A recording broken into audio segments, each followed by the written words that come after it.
there.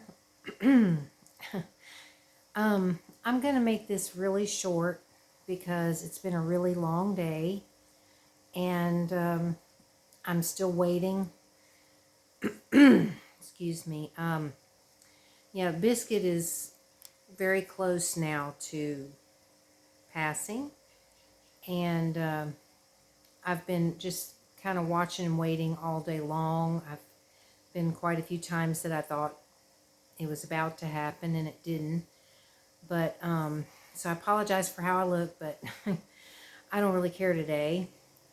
I'm hoping that it's going to be soon because I don't like seeing him like this.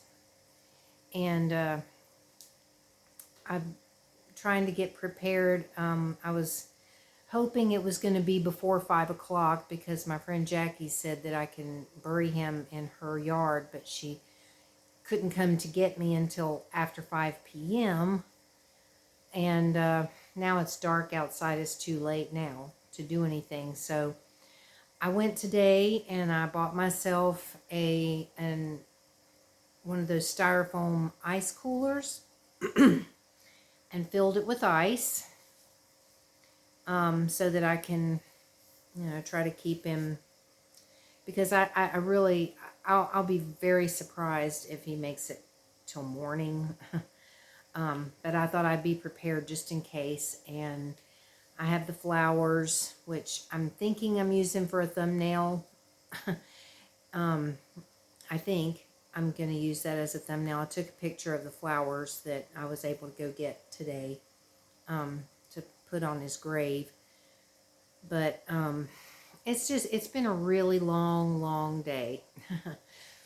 And I'm trying to hang in there. I'm trying to, keep myself up and positive for him, more so than myself, because, right now, like I said in my video last night, if you saw it, it's really important that the energy that I have and everything is upbeat and normal, so that it makes it less stressful for him. Because if I'm getting upset and emotional and everything, that's just going to put more stress on him, and he doesn't need that right now. So excuse me. I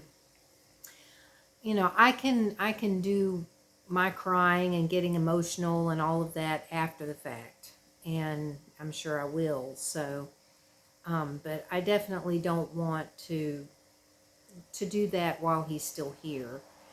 And so I've been talking to him all day and letting him know it's okay to go, and he's going to be so happy once he's out of that sickly little body of his. And excuse me, I may have to clear my throat a lot. But I've been just giving him lots of loving messages and talking to him, like I normally would, and just telling him how much I love him and everything. And knowing that, he will be so much better off once he's passed. And I'm going to repeat it in this video just in case there's someone new that has not seen my prior videos and you don't know what I'm talking about. I'm talking about my cat Biscuit, who has FIP and is just about to pass. And I live in Thailand, where they do not euthanize animals here because it goes against their religion. So I have no choice in the matter.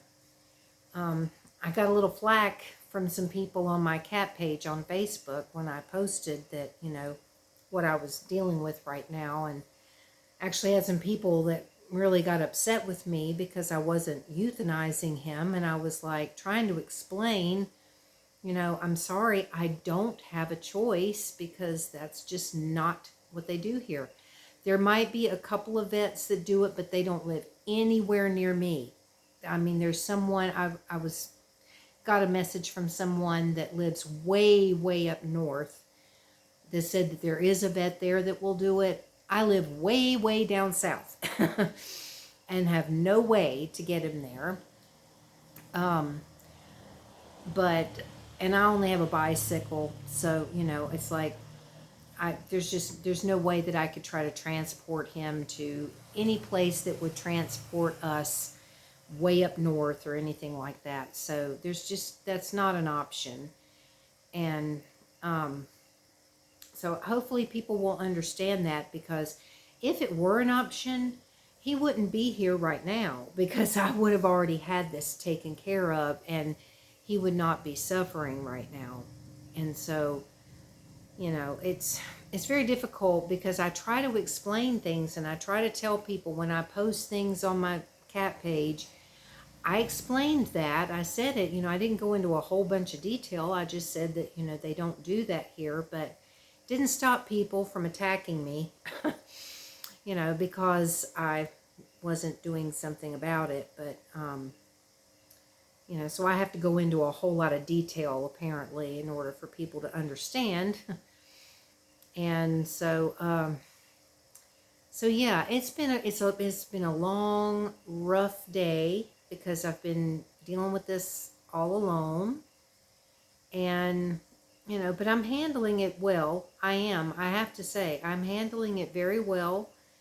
I know that once it's over, then I can allow myself to feel the feelings and the emotions and all of that, and it'll be okay to do it then. But I have to stay strong for him right now. You know, I have to stay strong for him, so that it makes things easier, you know, because he's going through so much right now, and it's so hard on him, and I don't want to make it any harder. So, you know, it's just important for me to, you know, keep a cool head, keep a cool heart, and as they say here in Thailand, jai yin yin, keep a cool heart. I think that's the meaning. That's what it was told to me anyway, was that jai yin yin means to keep a cool heart. So that's what I'm trying to do. And I'm just hoping that this is going to be soon, because it's too much for him, it's too much for me, and it's so hard for me to comprehend. It really is. It is so extremely hard to comprehend the thought process of not euthanizing an animal who is suffering. I can't wrap my head around that. I can't. Because, you know, growing up in America, you know, that is the most loving and kind thing that you can possibly do for your pet if they're suffering, is to end their suffering. So to not have that option here has been an extremely difficult thing.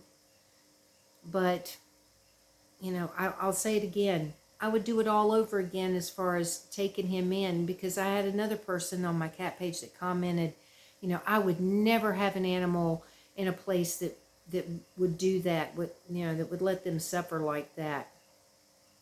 And I replied and said, you know, my life would be empty if I didn't have my animals. It would be empty. And the animals that I do have, they would have died years ago, had I not taken them in, because they would have had no one.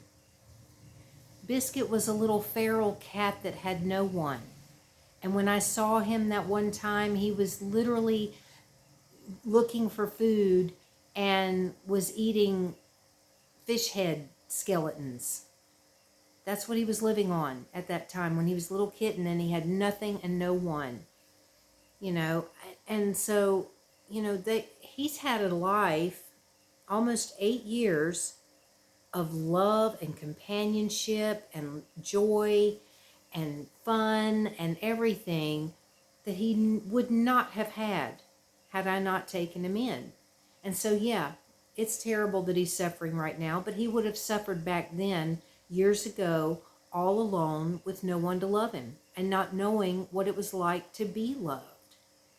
And so that's a message that I really want to convey right now, to anyone that might see this is that regardless of whatever situation you might be in, if you take an animal into your life, obviously you're more than likely going to face a day like this. And if you happen to be someone that is in a situation where you're not able to get an animal euthanized for whatever reason, just know in your heart that you gave them the best life that you could, that you did everything you could to give them love and care and shelter and whatever else that you were able to give them that they wouldn't have had otherwise.